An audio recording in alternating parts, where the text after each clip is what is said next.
So I have explained the background idea, general idea, and the intuition, or how you can understand the sampling distribution so far. It was very abstract. I tried to give you examples, and I tried to make everything simple, but still it may be very confusing, very abstract. So I'll give you some examples, but the problem is these examples are more serious examples. The problem is that you may not be familiar with those methods, or we are going to learn those methods later.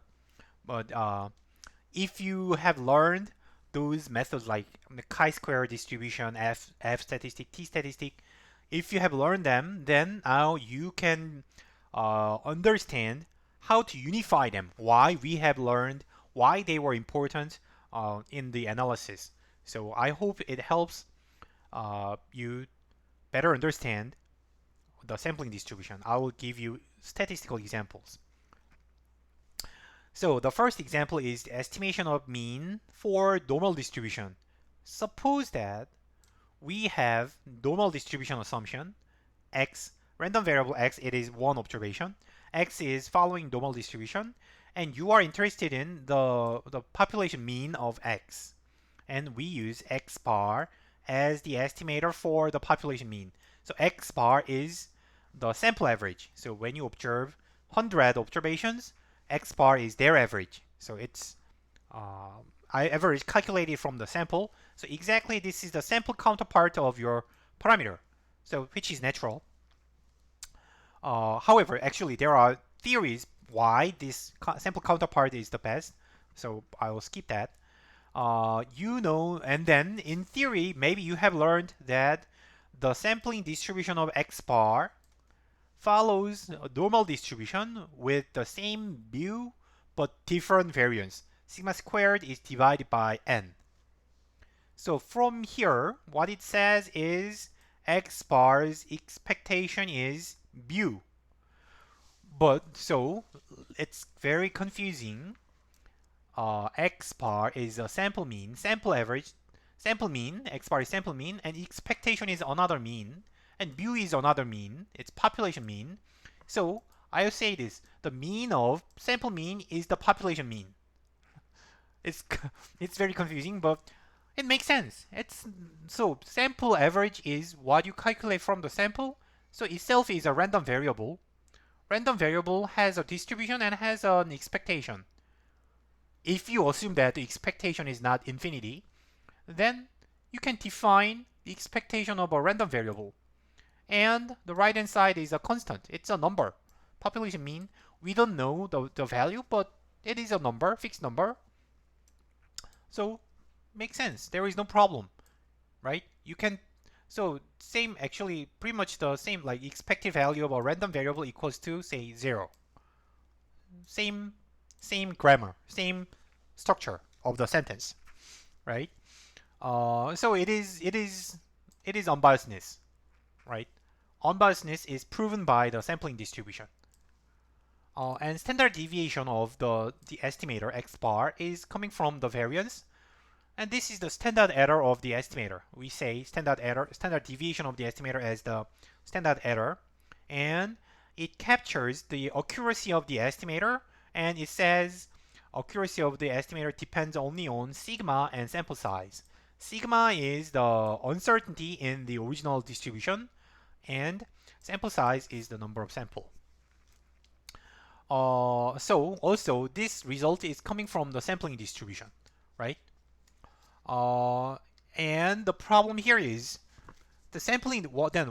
It is. Someone may say it is not useful because the sampling distribution. So okay, theory can derive this, but what's the difference? If you don't know mu and sigma squared, you don't know what this is, right? That's true.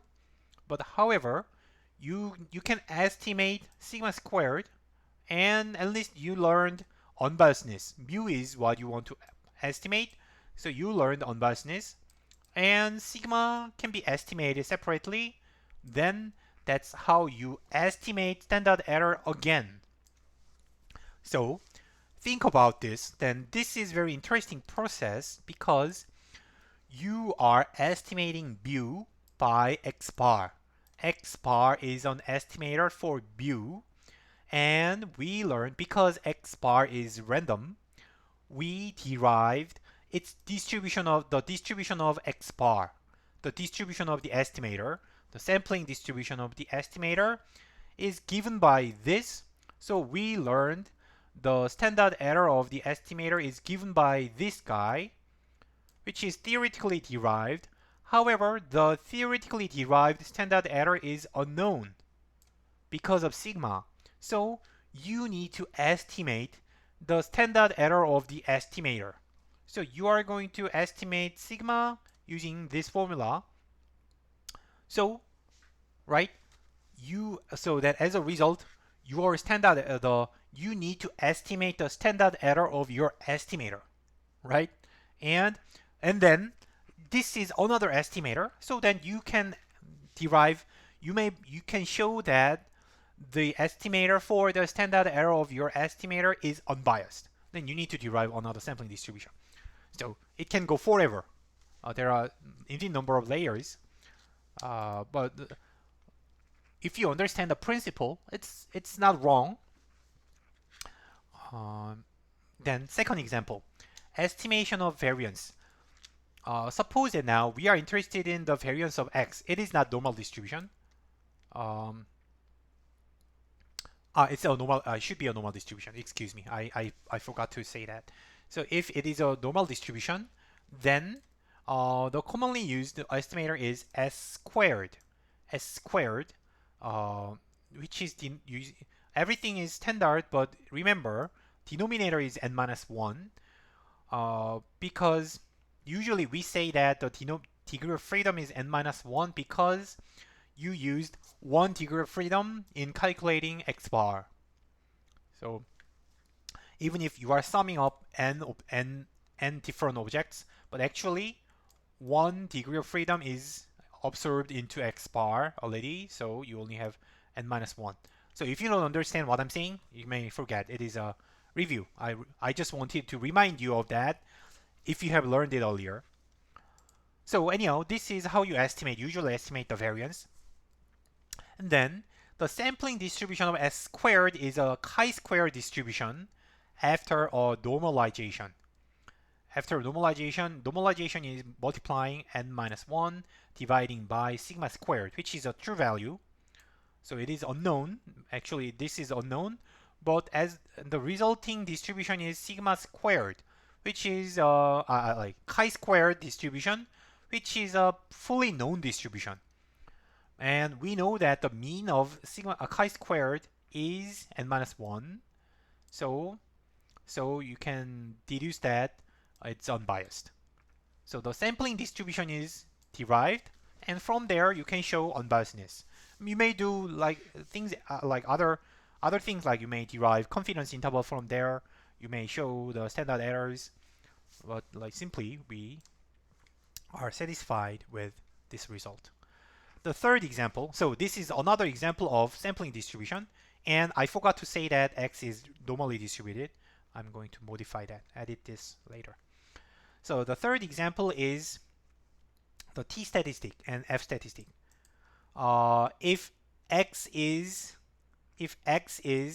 normally distributed again, and suppose that you want to test the mean equals to a certain point, then commonly used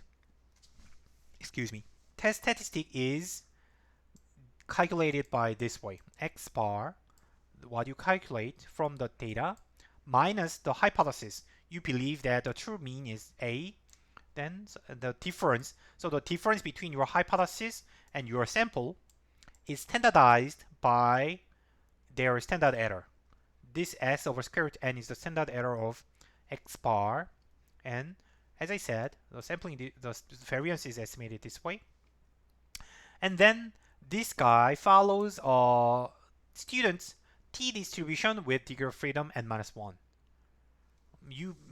I believe you must be familiar with this. You have seen somewhere before this before. And if you extend it to a vector, so when x is scalar, one-dimensional, this is enough. However, when x becomes multidimensional, then the problem here is S should be of matrix.